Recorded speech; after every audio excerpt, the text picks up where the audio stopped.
We're joined today by Dr. Gordon Giesbrecht, also known as Professor Popsicle. You had some amazing news come your way recently. You are going to be receiving the Order of Manitoba. Tell us a little bit about that. Well, it's a pretty if you look it up, it's a pretty short description. It's the highest honor offered by the province of Manitoba. As I was nominated for this a year ago, and they keep your application for 2 years, and was not the application or the nomination wasn't successful last year. And I looked at the list of people, and I thought, well, yeah, that makes sense. That's a pretty heady list. And so I just forgot all about it. And then I got a call about a month ago, which I normally would not have answered because it was lunch. I was eating with my wife, and we it it didn't say who the phone number was from, which I usually don't answer. But I figured, oh, I'll answer this one. And the woman said, "Hello, this is Anita Neville, who is our lieutenant governor," and I pretty much figured out what that phone call was going to be about. So it was very, Well, very nice, very honoring, and actually very humbling because there's a lot of very deserving people in the province of Manitoba. what does it mean to you to accept this award not only as a scientist, but someone who has been able to keep people safe in some of the harshest conditions, especially right here in our own province?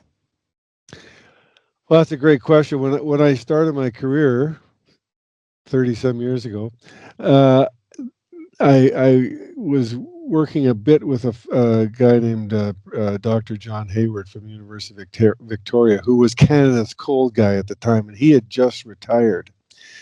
And so we kind of overlapped, and he had developed some products and some teaching that was very well known and published some very well known papers. And I just thought at that time, if I could do anything that would you know kind of be helpful, anything close to what he's done, that would be great.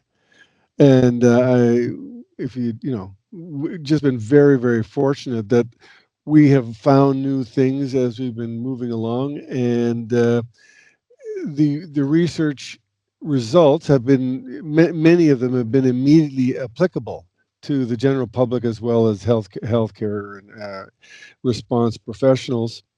And so that just made that work more meaningful to me. And over the last decade or so, we've heard many indications of either personal people telling me or actual recordings of people's whose lives have been saved. And if you'd you know my ultimate goal when I started my career, if we can do stuff to save lives, that would be fantastic. So very happy that that's happened, and very gratified that that work has been is being recognized by the Order of Manitoba.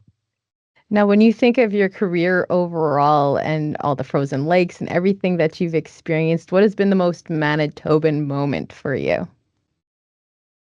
Manitoban moment. Well, I think uh, I was training at one point to go to the North Pole. I wanted to do an expedition to the North Pole, and I did 4 expeditions on Lake Winnipeg to train for that. And so the first one I did with a colleague, and it was in 1996, and it was a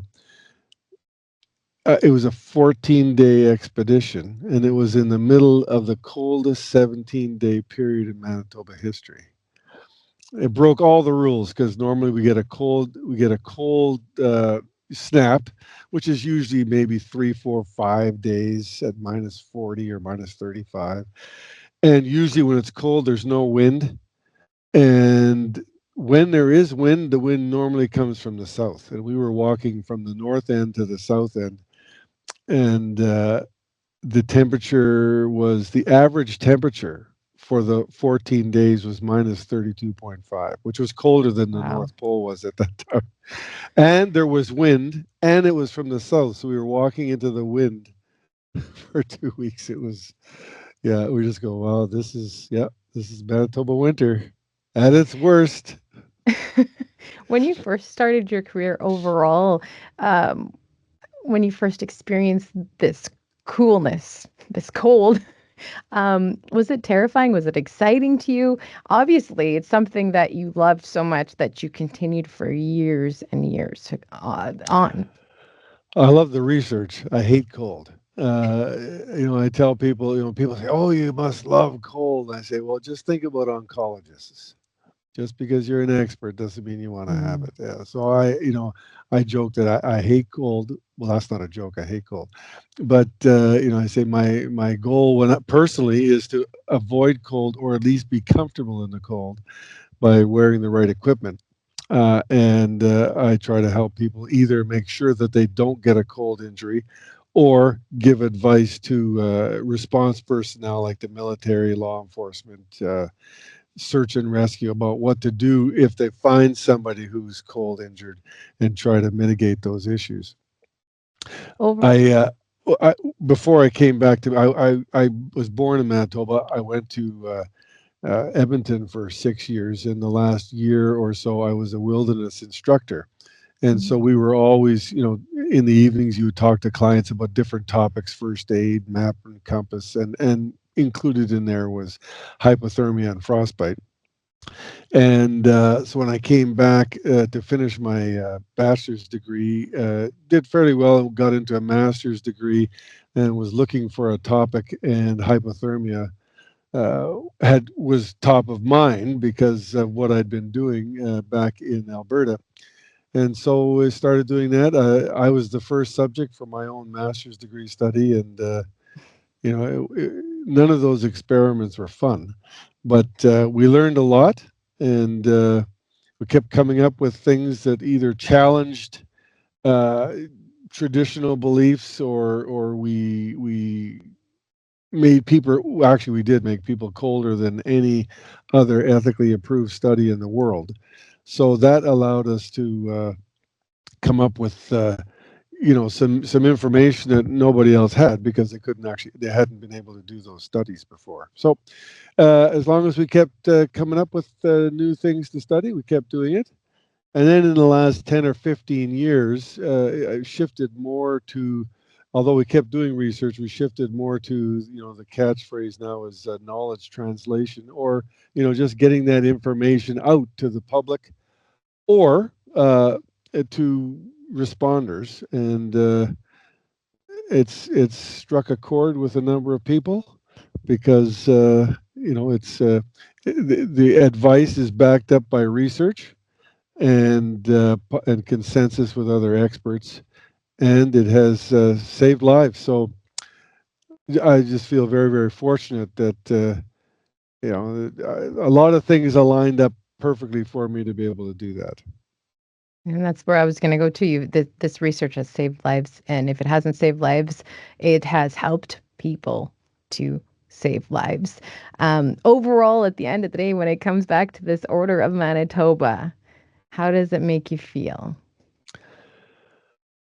Well, I don't mind saying a couple of times in any every day I think about it. What it's gonna the ceremony is going to be in the middle of July on the 17th, and I just think that's going to be pretty cool. And I'm honored, and so I often think I'm wondering how much I deserve it. When I look at the other people who have got this award, it's a pretty heady group, and I'm very honored to be in it. What's up next for you? Well, I actually just became a licensed minister, and I had that background earlier on, and I'm just got a new position at our church. It's a volunteer position, but it's the missions outreach coordinator. So we're organizing and leading short-term missions trips to Kenya this winter and again this summer. I'm doing work with Samaritan's Purse, basically transitioning to Christian humanitarian work. And my retirement mission statement is to do as much work, as much kingdom work that Mm. won't burn uh, for as long as I can. Well, Congratulations on thank you. on receiving the Order of Manitoba and this new career ahead of you. Thank you so much for making time for us today. Okay, thank you very much. Appreciate it.